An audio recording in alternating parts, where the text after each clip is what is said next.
oluvannyuma lw'abalokole okuvaayo ne babeera ng'ate munnange bawoninga Shekashiti anti bagenda kubeera ng'ate bamukola ekintu kyagenda okubeera ng'ate afa nga yejjusa era nga munnange Shekashiti gyevuddeko yalabiddwako ku mpewo ezimu ng'ali mu kubeera ng'ate annyonnyola ku kisibo ky'Abakatoliki oba abalokole ng'agamba nti bano bali mu kubeera ng'ate bamala obudde bakola ebintu ebitagattako era ng'ekisibo kyabwe kiri awo tekitegerekeka era n'ategeeza n'agamba nti ekyamazima kiri nti bano babeera mu kubeera ng'ate munnange beerimba abasumba b'enjawulo bavudde ne babeera ng'ate bavumirira ebintu ebifaanagana bwe bityo Shekashiti yeeyongedde okubeera ng'ate munnange ayogera era nga neeyasembyeyo yabadde Father Chibi yavudde nabeera ng'ate alangira Shekashiti omutwe omunene naye nga temuliimu wadde ettondo ly'otugeze nasobodde okubeera ng'ate bye baterawawo wasobodde okubeera ng'ate ensonga ezo muziwulira obukeete olunaku olwaleero Shekashiti avuddeyo nabeera ng'ate munnange arealizing ensobi ze era munnange neyeekuba mu mutima neyeetondera abalokole bonna bonna sako n'Abakatoliki olw'ebigambo bye yasobola okubeera ng'ate ayogera ngera kubeera ng'ate bikuterawaawo osobola okubeera ng'ate owulira ensonga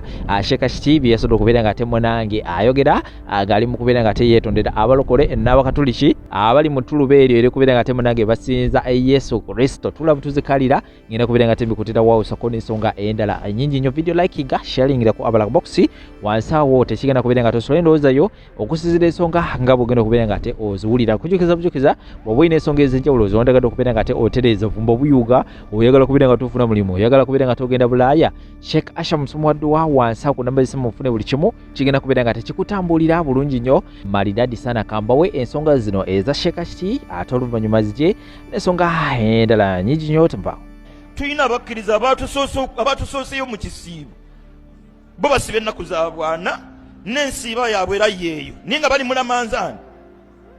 mulamanzaani yeeyo abwe basooka kusiiga vvu bakkiriza era ekisibo kyabwe we kinaakoma amawulire ogenda gawulira ne ku TV ojja galaba ng'abakkiriza baggweredde mu masinzizo okujaganya okugwako kw'ekisiibo abakkiriza naye nga Yesu bakkiriza abasiibye ensujju ku mmere yonna muwe naye tosaako jjuuni ndi mu kisiibo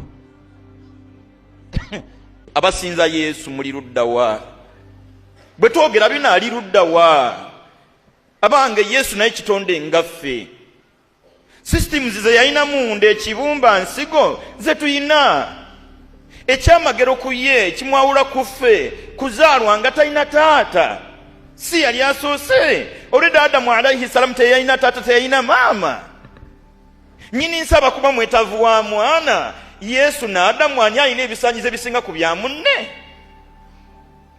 bannakusinza Yesu mujje tusinze yatutonda mujje tusaale Yesu gwotegeeza ebizibu byonna ye ku dunia yafunanga ebizibu musajja wattu yafundikira mu mikwano gy'abaluusi olukwe lwakumumiza musu nyini nsi yamutaasa tetwetaaga Yesu twetaaga nyini nsi tetwetaaga misambwa antuuse okwetonda kwange eri mikwano gyange abatali basiraamu olumu oba oli awo abatatutegeera bwe twogera ku Jesus bwe twogera ku Kristo n'ebiri mu layini eyo wenna akosebwa mu mbeera emu endala tusonyiwe tetuli basiifufu bampisa kutuuka kutyobola muntu yenna lwanzikirizaye buli muntu waddembe okusoma enzikiriza gy'ayagala gy'atebenkera nayo ekituufu mu njogera zaffe tekituliimu yadde olunaku oba eddakiika kusuubira nti abantu bonna bateekwa kuba basiraamu maama tusuubire tutyo tubirowooze bwe tutyo ng'abantu ffe twabatonda so bassebo ne bannyabo buli yenna yali akoseddwa nga twogedde ku Jesus twogedde tusonyiwe ekigendererwa si kutyoboola si kukakkanya muntu yenna oba nzikiriza yonna wabula nsaba ntegerekeke nti mu busiraamu eno waliwo empeera ennene singa ofuna omukisa n'oyogera ebigambo omuntu n'asiramuka we wali konsaani yaffe nti bino naffe tulinga abatunda eddiini aguze agule ataguze talina buzibu era talina musango so njagadde kutwala mukisa guno kwozaayoza saidi y'abasiraamu abatuuka mu mwezi guno ogwa Ramadan nenjozaayoza ne saidi y'abatali basiraamu nabo abali mu kisiibo kyabwe tulaajanira omutonzi waffenna buli muntu amusasule musera nkubuuza Pastor Kayanja ekifaananyi ekyo ky'obuseegu kyanonye ekikusimu yo katiba wa mwana akugamba nti wamukozesa ekyo ky'obuddamu ate bw'ondeetamu nanga I have to tell the truth anina n'amazima ge mutamanyi n'okutwalibwa mu kkooti ajje tujja muyamba okuwandiika ebbaluwa okutambula naye okumulungamya n'okumusinga obanga you are based on truth you are based on truth kankubulira amazima teri muntu yenna asobola kukwatako ngo ozemu gyenjogera kubanga biri mu kkooti it's truth tewali these are the tactics kati nze waliwo ngenda okutwala mu kkooti bo batuufu bo balina okugendayo kubanga wagambye Ssenyonga waliwo n'omusumba mukyafu wa mpisa ali bamuzaalira wasimanyi yagambye mbu kirabika ab'ebisiyaga bampa ssente mu Amerika okujja okubisaasaanya wano ensonga lwaki mbyogerako yenkoma byogerako gye bikoma okumanyibwa kati oyo tugenda kumubuuza tuwe obukakafu ebintu bwe bityo ebirivaluga ebitategeerekeka naye bwe baba kutiisatiisa I'm going to give you a phone number here mpe ebbaluwa gye baakuwadde ate anaasiba 15 anaasiba 20 addemu ekibuuzo wagamba omwana tomukozesanga kati yakugamba sumba wankozesa n'asingira ne message endala abaana balwadde bannange agaba nange abaana bavunze emabega tukole tutya sindika sente za n'otaddamu n'ogafu gundi ajja kusindika kakati gwoyagala tukole tutya ate bwe tukyogerako mu mawulire oba mu kkooti ate n'otandika okubuzaabuza n'otutandika n'otutiisa teso tusiba ate anaasiba 2,000 tetugenda tusiba 2,000 tukwate twekwate tugee bannange twayogera mazima era tetunoonya so anyone being intimidated we can help you channel you in the right place or give you advice, legal advice or something like that, but you should never be intimidated when you have done a professional work in your journalism. Yes.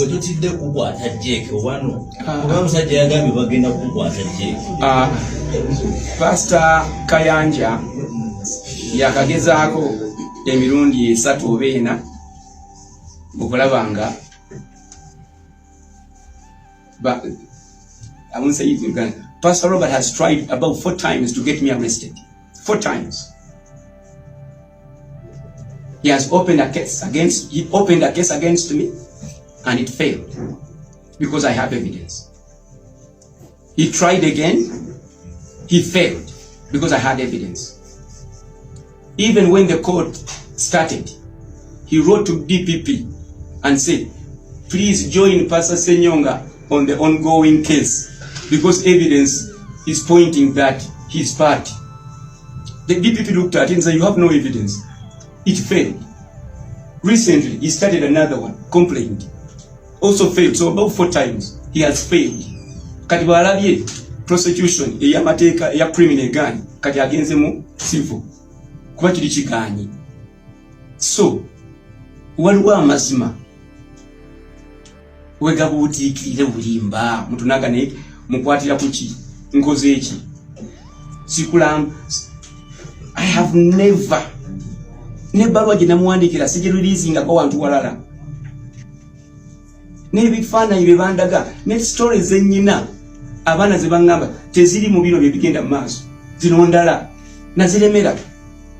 Nazirakako abantu 3 bokka, omu wa gavumenti n'abala basumba.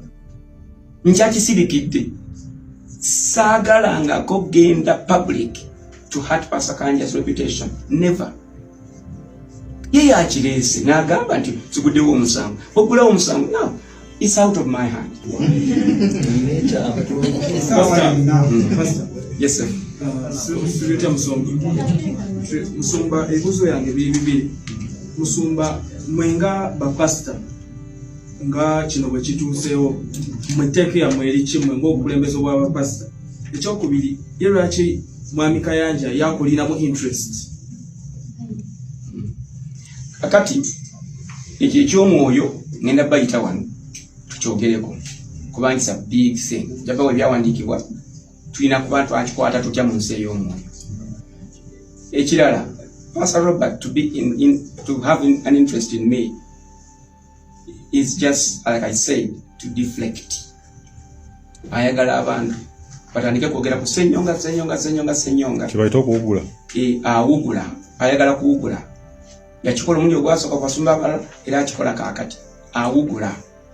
So kati tolaba kino kyenkola ndowooza nti kirabika kikutteyo senyonga kati eyeewozaako siri mu kwewozaako ne bw'otayogera ku senyonga ne bw'otayogera ku Christian Life Church ne bw'otayogera ku KTV ne bw'otayogera ku Top Television gwe yimirira mu kamera ogambe balabye ebifaananyi ebyobuseegu ku ssimu y'omwana ng'abisindika kitegeeza bwe kiti taso tetwagala kirala kyonna kati zino zizo zakusigalaka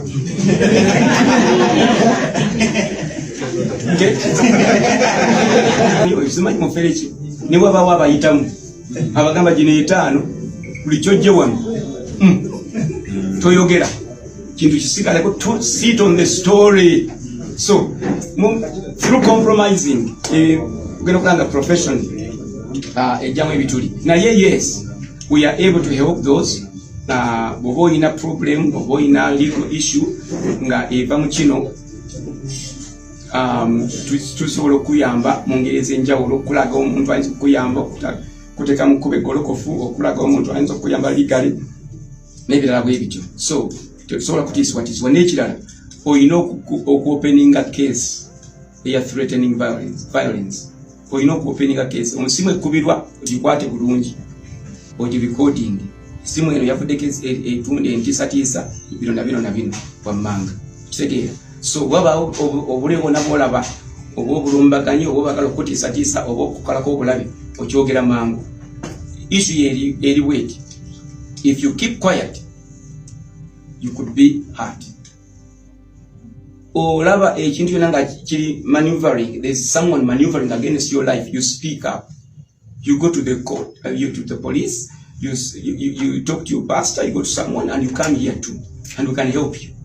Bwe bana amanya nti basobola okunyigirawo mpola mpola then awo ojja kulaba nga nawo ate olinga ayirwanako yekka. Go public, then the public will help you. Kuba no one should stay in their country surrounded by insecurity while doing their own work. Ekyo tekikkirizibwa okuba nti oli mu nsi yo otiisibwatiisibwa osule otalina kusula odduke otalina kgenda oyingire ku ssaawa zotalina kuyingiramu. Lwaki nga obadde okola mulimu gwo ate nga wakuvunanyizibwa ate nga okoze professional ne bakutiisatiisa teri ayina lukusu. Leero nzize kwogera n'abasiru abagezi waakiri n'ataasaayo emmeeme mu babiri. Abantu abamu bw'otayogera nabo mu lulimi lwe bategeera olw'obusirusiru tebakufuna. Omanyi Bayibuli egamba mu ngero 27:22 nti omusirusiru ne bw'omusekula mu kinu era asigala musirusiru. Omugattamu kasooli n'obisekulira wamu, kasooli n'amementuka, omusirusiru avaamu mulamba. Ngero 27:22. Abooluganda, bannayuganda, abawulira Oluganda naddala, babuloga n'ababagoberera, ensonga zino ez'okulumba Musumba Kayanja tezaakatandika.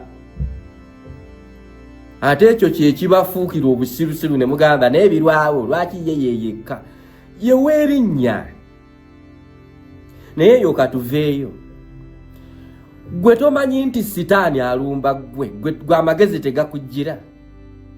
Nti sitaani gwe gwayagala olemesa obulokole, gwe mulokole awuliriza kasasiro oyo. Naawe atannalokoka amagezi tegakujjira. Nti sitaani gwe gwatayagala olokoke. Buli lw'obanga ayagala okulokoka abeeyogeza ebyo ebyekisirusiru nga bagolokoka ng'oddayo emabega ng'ogaana olukoka ojja genda mu geena bya kisirusiru.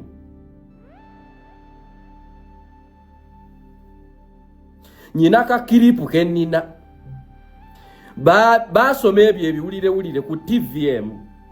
TV yagasoma yagwa, omukazi eyasoma amawulire ago yafa, eyasaka amawulire ago yafa, eyali omuwolereza wa gavumenti ebiseera ebyo yabikumamu omuliro yafa.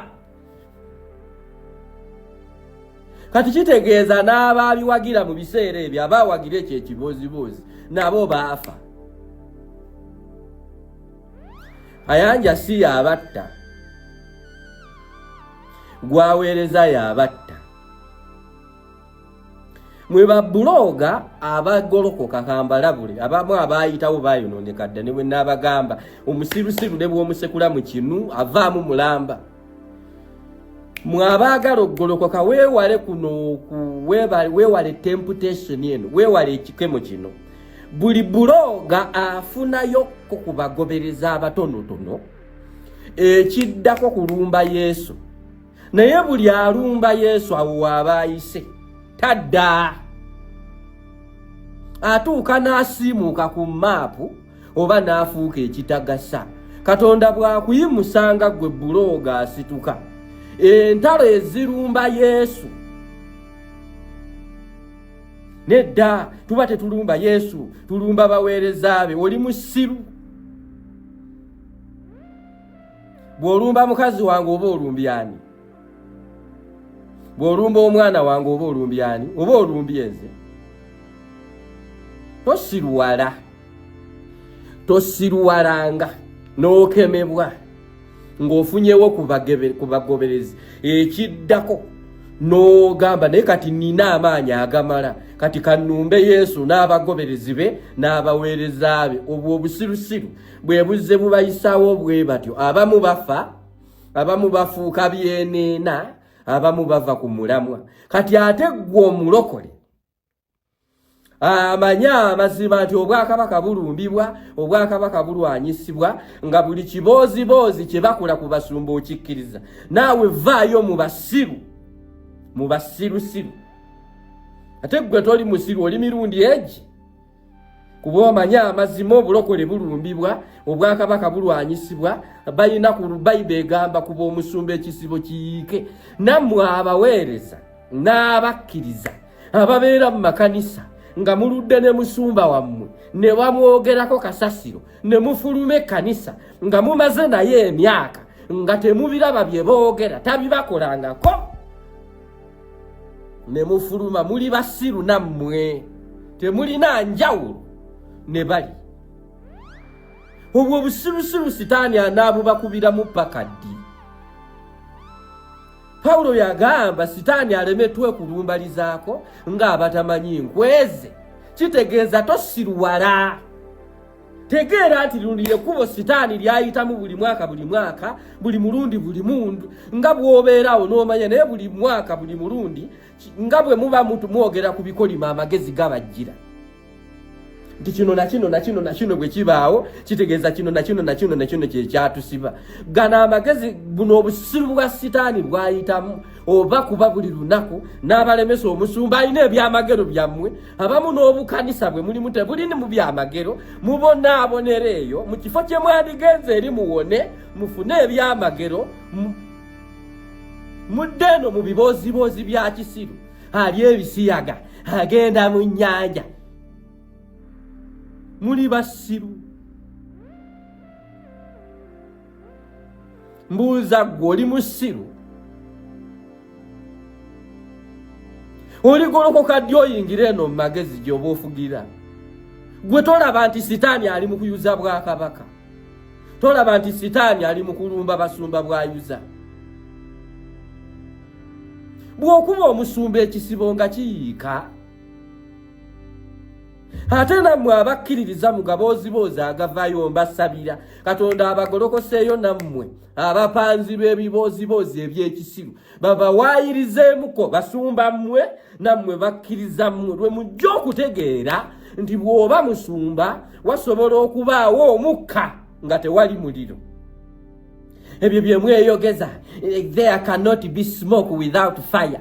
Oli musiru. Oli musiru. Gwatannalokoka ddamu amagezi ogenda olokoke. Ebyo bibozibozi by'owulira ku basumba biremesa ggwe kulokoka. Bw'ona ogenda mu Gehenna ffe abaalokoka tetujja kgendayo. Twalokoka dda. Naawe omulokole yeesuluwaza ebyamagezi tobisheyalinga. Agabozibozi g'ekisiru gwagasheyalinga ate ng'oli mulokole. Abalungi abatuuliriza era abatulaba olunaku olwaleero tukyaddeko ewa Sheikh Ashraf Dembe. Sebo sanyusa okubalaba. Amannya agange Yezeseka Ashraf Dembe akola ku bizibu by'enjawulo. Omuntu singa aba alina ebirwadde musomereddwa tumwa amazzi ga lukuya nga bw'obadde ogalaba tugenda abantu ku kyoto ne twokya emizimu emibi egibabaamu n'okulomba edduwa. Abantu singa abeera ng'ali wano atuuse nsobola okumulombera edduwa ne waba atatuuse nga mpadde amannya ge naye ng'ali wala maneetaaze. Enamba yange yeno eri 0701763711. Namwe bannyinaffe abali ebweru oyagala okuba nti oyagala okulombera ku dduwa ng'olina ebizibu viza zibuze amaka gakolongotana sente zikola zimpita mu ngalo ojja kumpeereza ekifaananyi kyo n'amanyago ebyo byokka bijja kummala nja kukulombera edduwa ojja kutereera. Olunaku olusembayo mu mwezi mba n'edduwa eyawamu ffenna n'abalwadde bange abakadde n'abapya. Salaamu alaikum warahmatullahi wabarakatuh.